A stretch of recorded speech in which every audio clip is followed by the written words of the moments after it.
a valuable piece of wisdom that I received from the Bible that I think a lot of my own peers could also receive.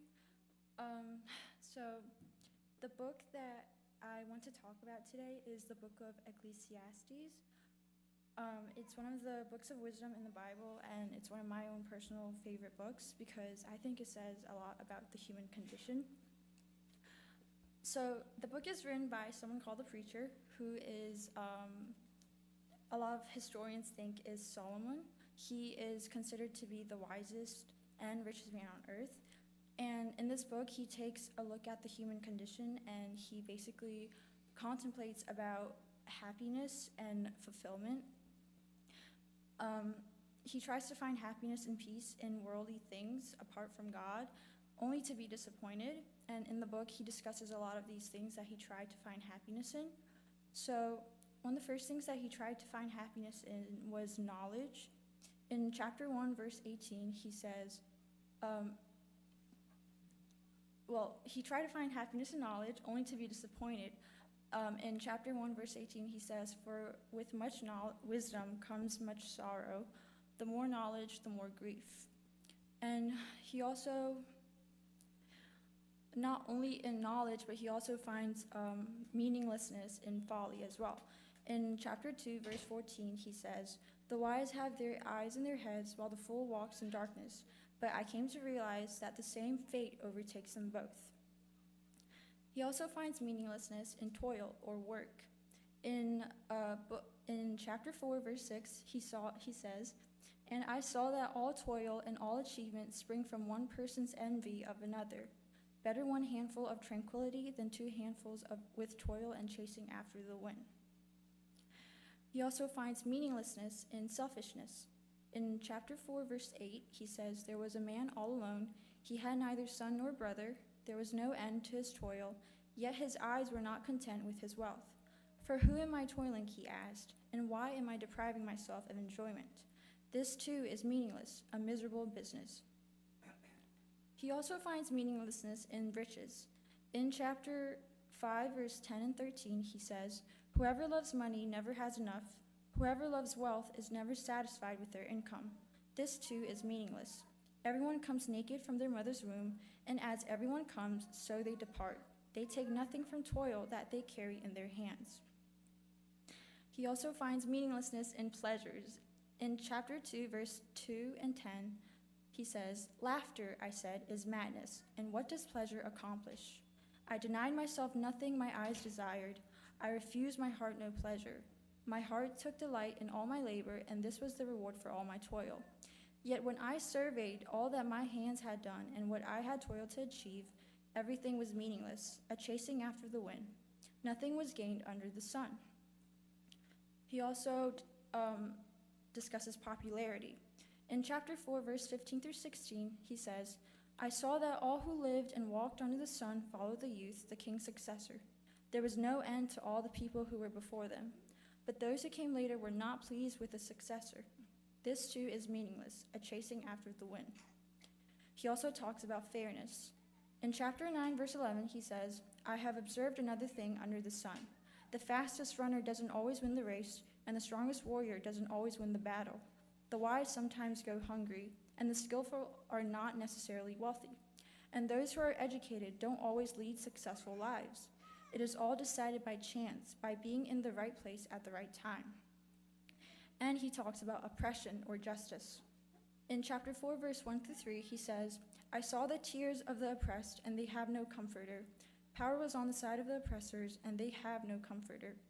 And I declare that the dead who had already died are much happier than the living who are still alive. But better than both is the one who has never been born, who has not seen the evil that is done under the sun."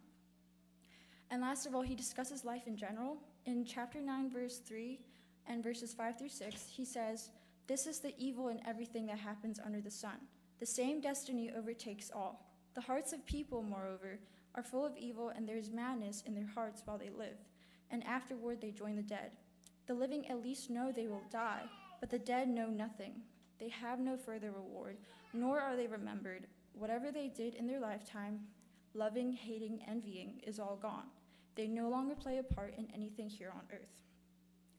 So he takes a look at everything that makes up our world, whether it be knowledge and wisdom, or whether it be the work that we do, or how much we have, whether it be popularity, whether it be justice, and how we treat each other, and sees that everything in the end is meaningless. Because so the conclusion he comes to is, if you try to find happiness from these things, then all you'll do is end up disappointed. Which makes sense, because worldly things come from the world, and people are of the world. Everything that he listed, from knowledge, from popularity, from riches, everything, all of those things come from people. And because it comes from people, then they're imperfect, and they can't be wholly good. So there's always a downside to them. But as he thinks about God, his tone changes, and he takes a different approach to what he sees. When he thinks about God, the speaker gains wonder. In chapter 3, verse 11, he says, "He has made everything beautiful in its own time. He has also set eternity in the human heart. Yet no one can fathom what God has done from beginning to end." And he also gains hope when he thinks about God. Although earlier he said that the same destiny overtakes us all, he later says that anyone who is among the living has hope. Even a live dog is better off than a dead lion. And so from this, he comes to the conclusion that a lot of people think, because we all die anyways, what's the point of this all?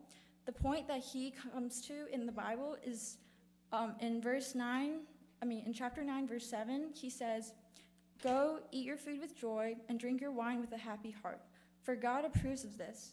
Wear fine clothes with a splash of cologne. Live happily with the woman you love through all the meaningless days of the life that God has given you under the sun. The wife God gives you is your reward for all your earthly toil. Whatever you do, do well. For when you go to the grave, there will be no work or planning or knowledge or wisdom." So he encourages us to live our best life. And then in chapter 11, verse 9, he says, "You who are young, be happy while you are young, and let your heart give you joy in the days of your youth." But then he adds a warning to this. He says, "Follow the ways of your heart and whatever your eyes see, but know that for all these things, God will bring you judgment." And then leading to this, he says all this to lead to the final conclusion, which is found in chapter 12, verse 13. He says, "Now all this has been heard. Here is the conclusion of the matter. Fear God and keep his commandments, for this is the duty of all mankind. For God will bring every deed into judgment, including every hidden thing, whether it is good or evil." So the main takeaways from Ecclesiastes that I wanted to share was, the first point is that trying to find happiness from earthly things is meaningless. They all end up in disappointment. Like earlier, the examples that he gives us is, if you try to be as knowledgeable as you can, you'll only end up depressing yourself. If you keep working, all you ever do is tire yourself out. And if you try to hoard everything that you've gained from your work, it has no meaning. If you try to make everyone like you and be popular, people will always end up criticizing you and trying to find your flaws. So none of this can ever give you lasting peace, except for God. The second point is to make the most of your life while you have time, and which I think applies to a lot of my peers, because we're around the same age, and there is a lot of things in our lives that are going right now that, not just teenagers, but also like just everyone, we all have things that weigh us down. But honestly, what God really wants us to do is to make the most of our time and try to find happiness, but also, which leads to the third point, remember God. I know that while we are doing these things, we try, a lot of us get happiness from things that may not be morally correct, or it may not be the most safest, healthiest choices for us. So while you're trying to find happiness, make sure that you do it according to the law of God, because in the end, everything you do, you're held accountable for. So, yeah. So those are the three main takeaways. Zugwara sinsam. Thoyon gapwaro. Ecclesia ke to ke pangho tu wana hovo ke pangho tu wana hovo ke thoyon kamevoro ta kinola ya. La pio to ke lompono ro tengha. Bacha ke lompono makana teng. Tanino la yaro etchiko ro chino kala eteng po ma aha atakura etchiko ra etchiko ma aha ke to get to ze e bachana puevo ati ahio lia go hulare lompolare hinao fasalama e lompono at tonku lia oro. Oh my gosh. Bachaha sentolao bachana arulivo Bacha sentolao bachana arulivo ji sonore lompono hamurilao atakura amoma etno kahima bacha sentore chilavo